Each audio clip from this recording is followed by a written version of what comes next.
So my name's Courtney Wallace. I am from a mixed farm operation where we have beef cattle and we do our own grain. I'm currently a student at Lakeland College, taking my third year in the Bachelor of Agricultural Technology degree. And then I have some part-time jobs, one of them being with One Cup AI, and I'm a behavioralist specialist and an annotator. So as I just stated, I come from an agriculture background. So ever since I was little, I was working with the animals, helping my dad and grandfather with machinery. And then it really progressed when I joined a 4-H club, and we did a lot of different projects, public speaking skills, and that really got me looking into the option of going into agriculture as kind of like a post-secondary education and a career, which then led me here to Lakeland. And then I just started taking some of their courses, and I knew it's where I wanted to be and needed to be, because of the demand in industry for young minds coming in with new innovative ideas. So the definition of vermicomposting, it is the scientific method of making compost by using earthworms. And then some of the differences between composting and vermicomposting. So composting, you're going to use all types of waste. Vermicomposting is only organic waste. You get less nutrition from composting and more from vermicomposting. However, it does require less space for vermicomposting compared to composting. And it also takes longer to produce just the compost compared to vermicomposting. And then it also requires less maintenance to just regular composting. And those are some of the big differences that we found between the two.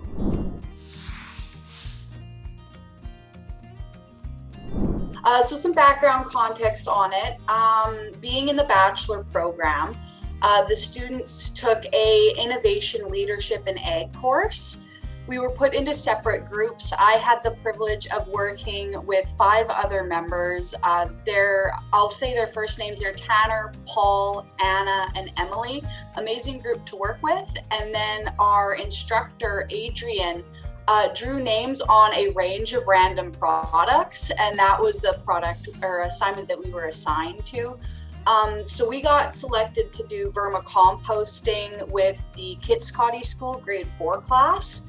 And yeah, we kind of just started doing research, and we wanted to understand what the teacher was looking from us, because we're like college students, so we haven't really taught a grade 4 level. So we just kind of started doing research into that, and we started developing and working with our community partner from the school to get a better understanding of what they were looking for. So some of the products that we started with, we found a video that really well represented an overview on what vermicomposting is. And then we moved to building our compost bins. So we developed sheets for the students that they could take home in case they wanted to build their own compost bin at home, because we think that was a very valuable lesson that they could learn and do something with their families at home. And then we decided to make 5 stations that involved pretty much like worm investigation sheets. So our first station was watching your worms and how they react to different materials, like the surface of a table, paper towel cloth, or dirt. And that really got the kids interested in like how they react to touch and different textures.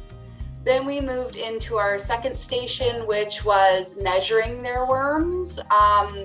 This gave them an educated guess on length, which helps them with math.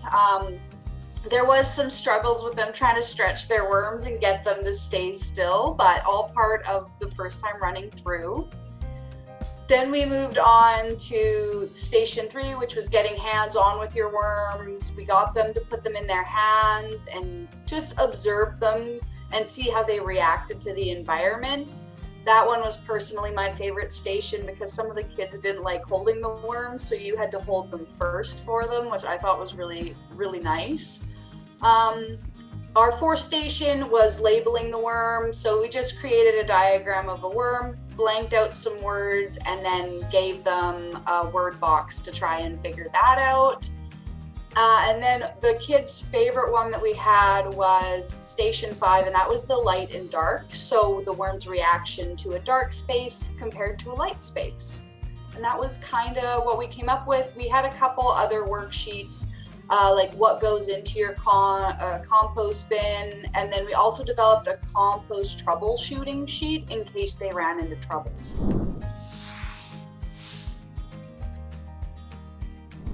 So one of the main ones that we struggled with right off the bat was our background knowledge on vermicomposting alone.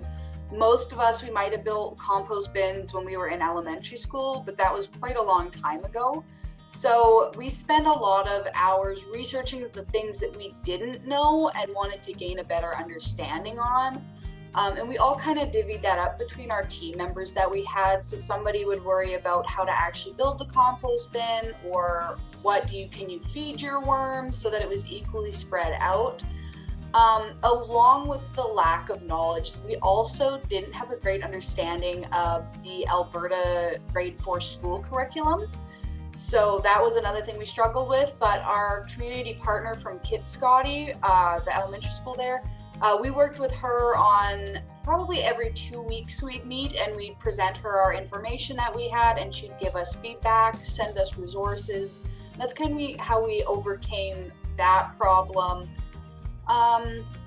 We were also very worried about presenting to the students and them not being able to understand the material that we were giving them.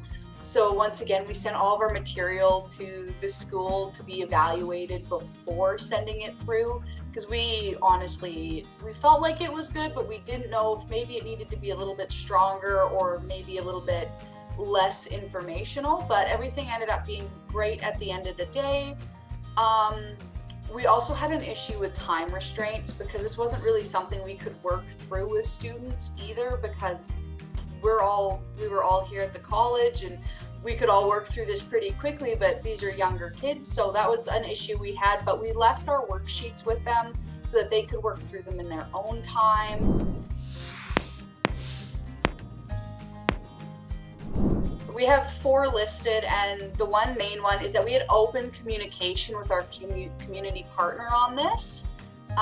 With regular meetings with her, it just assisted us to make sure that we were getting the material that we needed to get to them.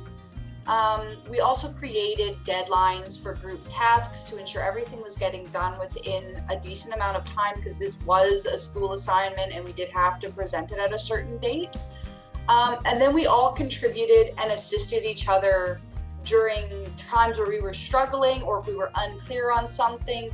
We worked together as a team, and in all honesty, this was an amazing project, and I would love to work with this team again. I would love to go to more schools and be willing to give more presentations on it, because we worked hard on it and we wanted to make sure it would be something that the community, the public could use.